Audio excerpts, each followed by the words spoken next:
type of fun that I like to have. In my world of endurance sports, there are 3 types of fun. Type 1 fun is the most typical type of fun. It's having fun in the moment kind of fun. Type 2 fun is fun in retrospect. Not necessarily fun while you're doing it, but is fun upon reflection, and oftentimes it's more fulfilling than type 1 fun. I spent years of my life pursuing type 2 fun, learning to endure, to push past pain, to face challenges head on, and to reflect on how much fun I had while doing it, even though it didn't seem like fun at the time.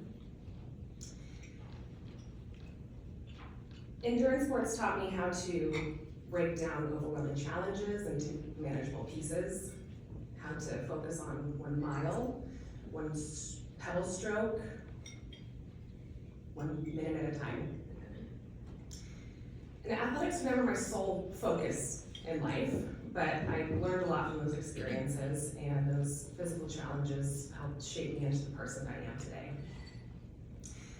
But through it all, one mantra carried me through a lot of hard workouts and many, many races. I can do hard things.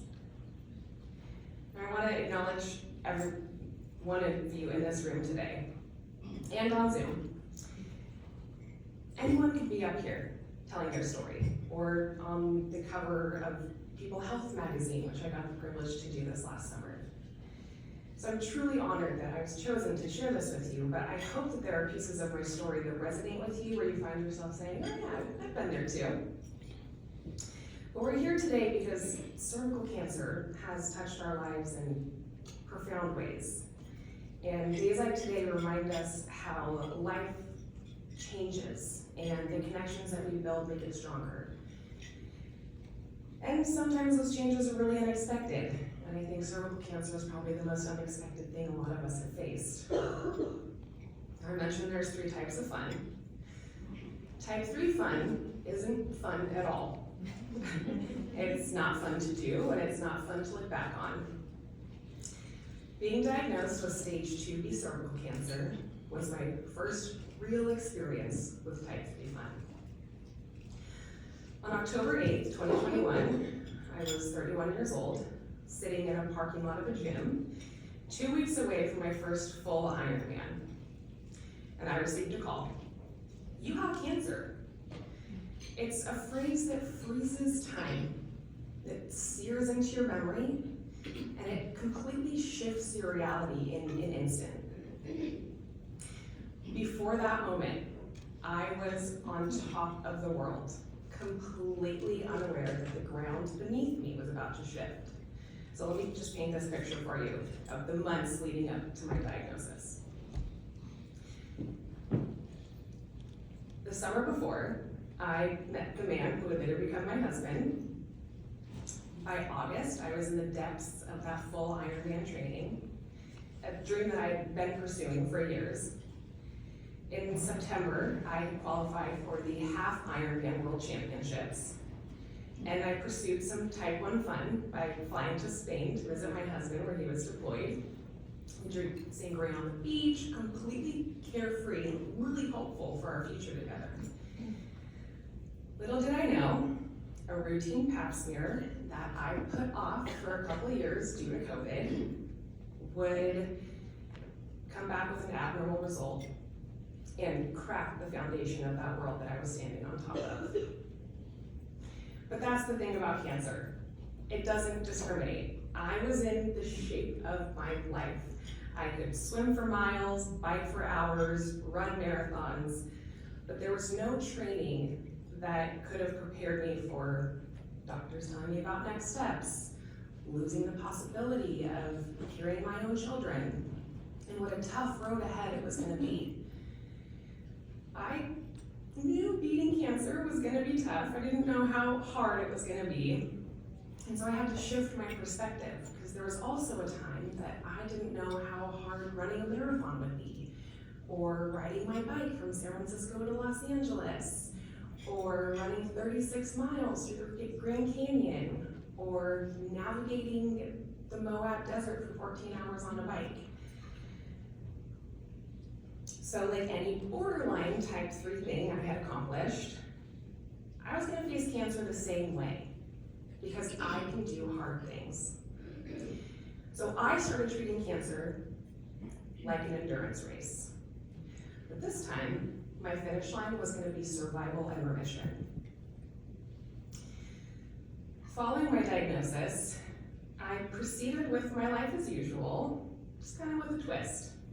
And instead of waking up every day looking forward to hard, challenging workouts, my training became scheduling doctor's appointments, advocating for the best care possible, and having my husband Google the things that I was too scared to. And between the months of October and December, I underwent, like many of us, countless exams, a lymph node biopsy, an egg retrieval, and a successful hysterectomy removing the tumor that was the size of a lime. Immediately following my hysterectomy, I got my first taste of freedom when I was allowed to walk laps around the recovery floor of the hospital. These started glacially slow, but like in any race, I knew that putting one foot in front of the other would move you forward. And instead of lacing up sneakers, I was lacing up a hospital gown and putting on non-slip socks. But I would do as many laps as my nurses would let me. And they affectionately started calling me Marathon. Has anyone ever met someone training for a marathon or an Ironman? Right. You would know because they tell you within the first 5 minutes that you meet them, and they tell your dog, and it's all over their Instagram, whether you ask for it or not. Seriously, you should have seen my Instagram 3 years ago. I've grown a lot. But this cervical cancer journey and this race that I was in with it, it was so different. At the time, I didn't want to share with anyone. I felt ashamed that HPV, a sexually transmitted disease, was the cause of my cancer. And so who was I to ask for support, let alone advocate for others to be proactive with their reproductive health?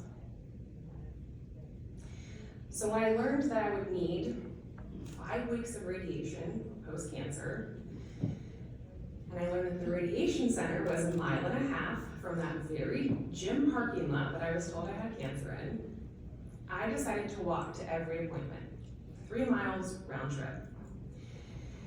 And despite my previous reservations about sharing my diagnosis, this was the last stage of my race, and this was the part that I didn't want to do alone. So I put a message on social media, and I let everyone know what I'd been going through, and I invited anyone who wanted to walk with me Monday through Friday to join. Not a single day went by that I walked alone.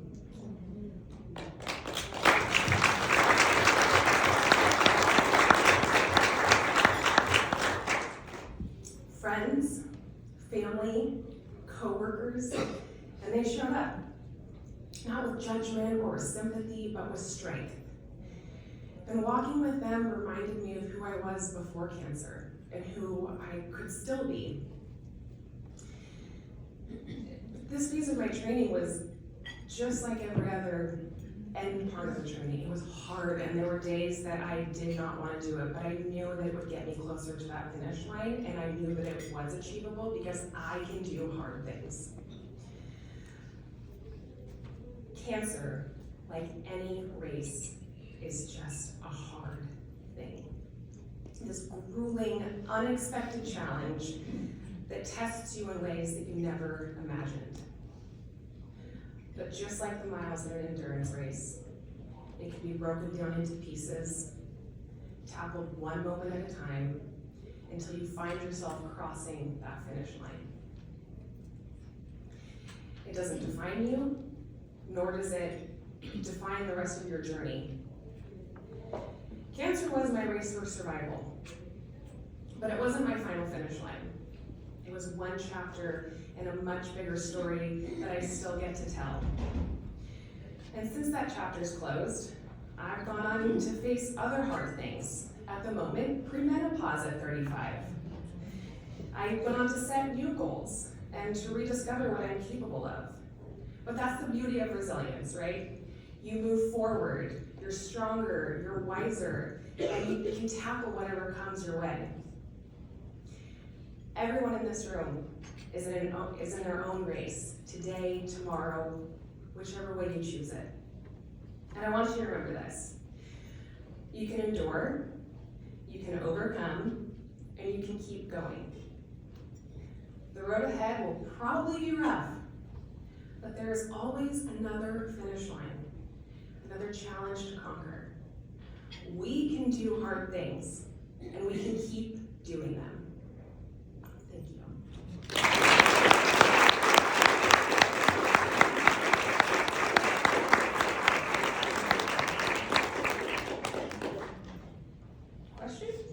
Questions? Okay, any questions?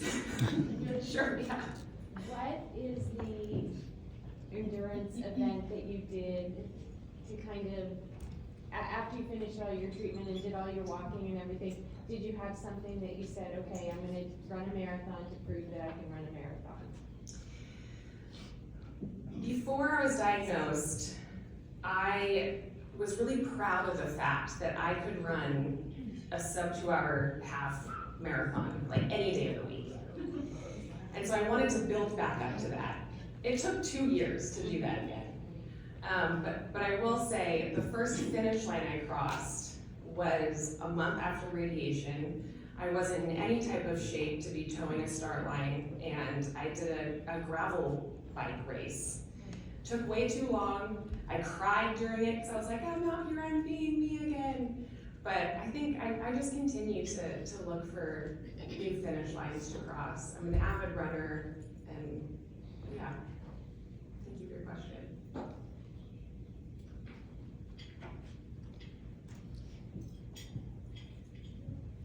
Can you talk to us a little bit about Positive Coaching Alliance?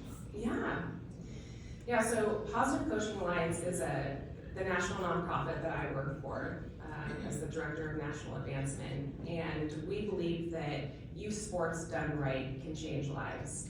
And unfortunately, they're not always done right, and usually that's due to 3 things.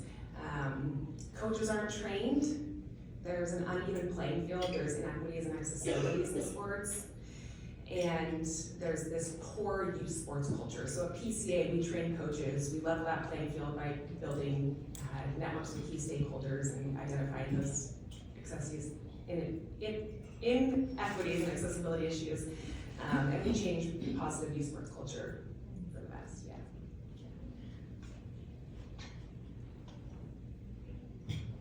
Well, thank you again for having me here. I just wanted to check online if there. No, thank you. Go out and do my face.